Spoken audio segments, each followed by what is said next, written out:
एका छोट्याशा गावात एकामागून एक महिलांची खून होतात. पण या हत्येमागे कोण आहे?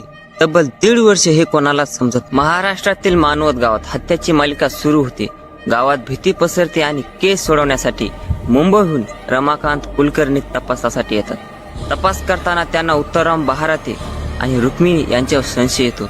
पण या हत्यामागचं कारण आणखी धक्कादायक असतं. रुक्मिणीला मूल हवं असतं, तर उत्तमरावाला पिंपळाच्या झाडाखाली पुरलेल्या सोन्याच्या खजिन्याची लालच असते. त्यांना मानवी बळी दिल्याने इच्छा पूर्ण होतील असं एका मांत्रिकाकडून सांगितलं जातं.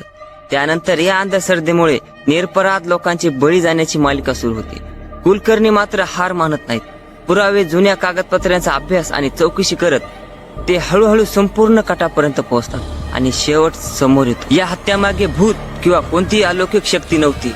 माणसाचा लोभ आणि अंधश्रद्धाच या सगळ्यांच्या मुळाशी होती.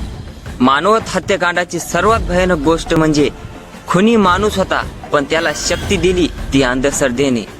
ट्रू क्राईम आणि मिस्टरी आवडत असेल तर मानवत मर्डर्स नक्की पहा.